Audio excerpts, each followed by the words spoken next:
அனைவருக்கும் வணக்கம். கடகராசிக்காரர்களுக்கு தானாக நடக்கப் போகும் நல்லது என்று சொல்லக்கூடிய வகையில் ராகு கேதுவின் பெயர்ச்சியால் ஏப்ரல் 26 முதல் திருக்கணித பஞ்சாகமத்தின்படி ஏப்ரல் 2027 வரைக்குமே மிக சிறப்பாக, வாக்கிய பஞ்சாகமத்தின்படி அடுத்த 3 மாதங்களுக்கு பிறகு முற்றிலுமாக மாற்றத்தை சந்திக்கக்கூடிய ராகு மற்றும் கேதுவின் பெயர்ச்சியால் தானாக நடக்கப் போகும் நல்லது என்று சொல்லக்கூடிய வகையில் பல நன்மை நிறைந்த வாய்ப்புகள் உறுதியாகவே கடகராசிக்காரர்களை தேடி வருகிறது என்பதில் சந்தேகமே இல்லை. ஆனால் அதே சமயம் சற்று விழிப்புணர்வோடும் கூடுதல் கவனத்தோடும் செயல்பட வேண்டிய ஒரு தருணமாகவும் இந்த வேலை அமைய போகிறது என்பதை ராகு கேது பெயர்ச்சி உறுதிப்படுத்துகிறது. ஏனென்றால் ராகு பாம்புவின் வால் பகுதியை கொண்ட கேதுவும் பாம்புவின் தலைப்பகுதியை கொண்ட ராகுவும் இந்த தருணத்தில் பெயர்ச்சியை சந்திக்கக்கூடிய வேளையில் சாயா கிரகம், அசையா கிரகம், நிழல் கிரகம் என்று அழைக்கக்கூடிய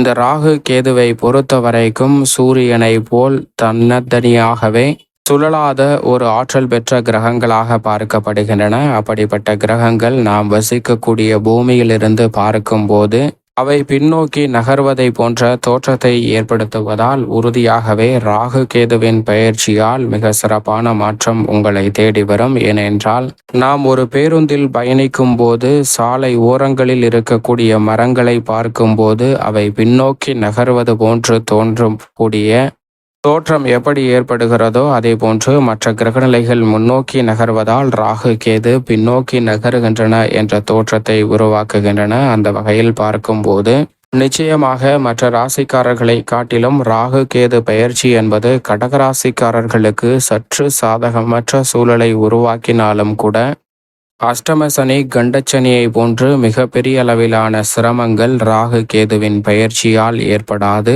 ஆனால் சற்று விழிப்புணர்வுடன் இருப்பது கடகராசிக்காரர்களுக்கு ஏற்படக்கூடிய சிரமங்கள், சிக்கல்களை விலக்கி முன்னேற்றம் நிறைந்த ஒரு தருணமாக மாற்றி கொடுப்பதற்கான வாய்ப்பையும் சந்தர்ப்பத்தையும் நிச்சயமாக உருவாக்கி கொடுக்கும். அந்த வகையில் பார்க்கும்போது நிழல் கிரகமாக இருக்கக்கூடிய ராகு பல வகையில நன்மை கொடுக்கக்கூடிய 9ஆம் இடமான பாக்கியஸ்தானத்திலிருந்து அஷ்டமஸ்தானம் என்று சொல்லக்கூடிய 8ஆம் இடத்திற்குள் நுழைகிறாருங்க.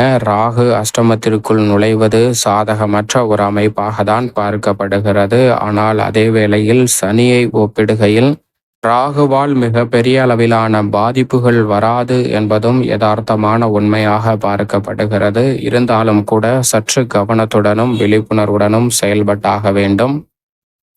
ஏனென்றால் ராகுவை பொறுத்தவரைக்கும் ஜென்மம், அஷ்டமம் போன்ற இடங்களில் சற்று சிரமத்தை கூடுதலாக ஏற்படுத்துவார். எனவே சற்று விழிப்புணர்வுடன் இருப்பது நல்லது. ஆனால் அதே சமயம் மோட்சக்காரகரான கேதுவை பொறுத்த வரைக்கும் தைரியஸ்தானமாகிய 3ஆம் இடத்திலிருந்து குடும்பஸ்தானம், தனஸ்தானம், வாக்குஸ்தானம் என்று சொல்லக்கூடிய 2ஆம் இடத்திற்குள் நுழைகிறாருங்க.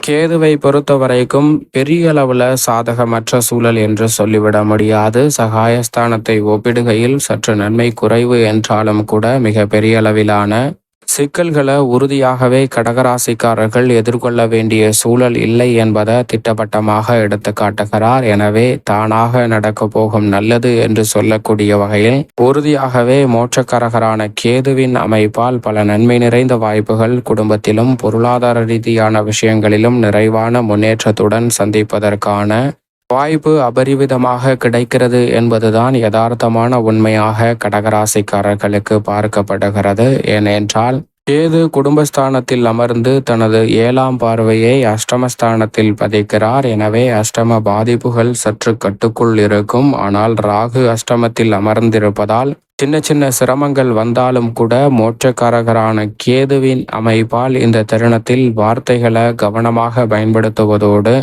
சங்கடம் நிறைந்த பல பணிகளை விளக்குவதற்கான நல்ல வாய்ப்பும் சந்தர்ப்பமும் நிச்சயமாக உங்களை தேடி வரும். எனவே திடீர் மாற்றங்கள் ஏற்பட்டாலும் சில நேரங்களில் மனக்கலக்கம், மனக்குழப்பம் அதிகரித்தாலும் அதை திட்டமிட்டு செயல்படுத்துவதற்கான நல்ல வாய்ப்பும் சந்தர்ப்பமும் கிடைப்பதால் பல்வேறு வகையான டென்ஷன், மனக்குழப்பம், வேதனை, கவலை என எவை வந்தாலும் அவற்றை மிக சிறப்பாக கையாளுவதோடு முன்னேற்றம் நிறைந்த ஒரு தருணமாக மாற்றிக்கொள்வதற்கான அற்புதமான வாய்ப்பு உறுதியாகவே கடகராசிக்காரர்களுக்கு எவ்விதமான சிக்கலும் சிரமமும் இன்றி எளிதில் கைகூடுவதற்கான நல்ல யோகம் உண்டு. எனவே இந்த தருணத்தை நுணுக்கமாக திட்டமிட்டு கனகச்சிதமாகவும் சரியாகவும் பயன்படுத்தி கொள்ளக்கூடிய முயற்சியில் ஈடுபடுங்க. உறுதியாகவே மிக சிறப்பான மாற்றத்தை சந்திக்கக்கூடிய சந்தர்ப்பம் நிச்சயமாக உங்களை தேடி வருவதற்கான யோகம் கடகராசிக்காரர்களுக்கு கிடைக்கும். அதோடு மட்டுமல்லாது கேதுவை பொறுத்தவரைக்கும் தனது பார்வையில் பகை கிரகமாக இருக்கக்கூடிய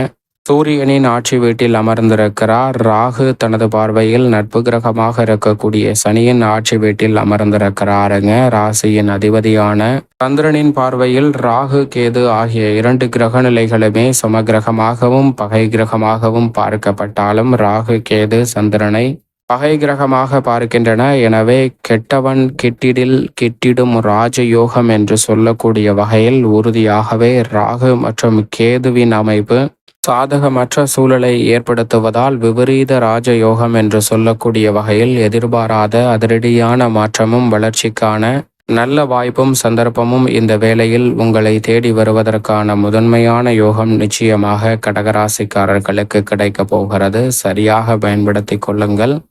சில நேரங்களில் அஷ்டம ராகுவால் உழைப்புக்கேற்ற பலன் கிடைக்கவில்லை என்று ஆதங்கப்படக்கூடிய சூழல் ஏற்படலாம். ஆனால் அந்த நேரங்களில் பொறுமையாக இருந்தால் நிச்சயமாக நீங்கள் எதிர்பார்க்கக்கூடிய நல்ல வாய்ப்பும் சந்தர்ப்பமும் உறுதியாகவே உங்களை தேடி வரும். அதே சமயம் அலைச்சலும் ஆதங்கத்திற்கும் ஏற்பட்ட வகையில் மிக சிறப்பான முன்னேற்ற வாய்ப்புகளையும் வளர்ச்சிக்கான நல்ல வாய்ப்பையும் சந்தர்ப்பத்தையும் உறுதியாகவே பெற முடியும். எனவே நெருக்கடிகளை தவிர்த்து முன்னேற்றம் நிறைந்த ஒரு தருணமாக மாற்றிக்கொள்வதற்கான நல்ல வாய்ப்பும் சந்தர்ப்பமும் உங்களை தேடி வரும். எனவே மனக்குவலையை விட்டுவிட்டு துணிச்சலுடன் செயல்பட்டால் மன கவலை குறைவதோடு மிக சிறப்பான எதிர்காலத்தை உருவாக்கி கொள்ளக்கூடிய நல்ல வாய்ப்பும் சந்தர்ப்பமும் நிறைவாக கிடைக்கும்.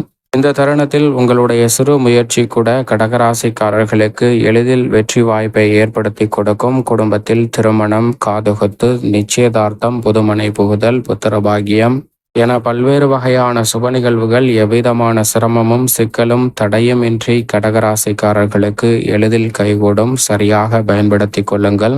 மிகப்பெரிய அளவிலான நெருக்கடிகளை கூட தவிர்த்து முன்னேற்றமும் வளர்ச்சியும் நிறைந்த ஒரு தருணமாக உறுதியாக மாற்றிக்கொள்வதற்கான அற்புதமான யோக வாய்ப்பு கிடைக்கும். பெண்மணிகளை பொறுத்த வரைக்கும் ராகு மற்றும் கேதுவின் அமைப்பால் உடல்நலத்தில் சற்று கவனத்துடன் இருங்க. ஆனால் அதே சமயம் ஆதாயம் தரக்கூடிய நல்ல வாய்ப்புகள் பெண்மணிகளுக்கு நிச்சயம் எளிதில் கிடைக்கும் என்பதில் சந்தேகமே இல்லை. மேலும் இந்த தருணத்தை சாதகமாக மாற்றிக்கொள்ள உறுதியாக கடகராசிக்காரர்கள் இந்த வேளையில் ராகு கேது பெயர்ச்சி திருக்கணிதத்தின்படி துவங்கியதிலிருந்து ஜூலை மாதத்தில் வாக்கிய பஞ்சாகமத்தின்படி துவங்கக்கூடிய அந்த தருணத்திலும் அதற்கு பிறகும் முழுமையாக ஒரு 4 மாதத்திற்குள் ஒரு முறை திருநாகேஸ்வரம் சென்று ராகு பகவானை தரிசித்து வாருங்கள். ராகு கேதுவை வழிபட்டு வருவதால் பல்வேறு வகையான தோஷங்கள் உறுதியாக கட்டுக்குள் வருவதோடு நல்ல முன்னேற்றமும் வளர்ச்சியும் நிச்சயமாக அஷ்டமத்திற்குள் ராகு நுழைந்தாலும் உங்களை தேடி வரும் கடகராசிக்காரர்களுக்கு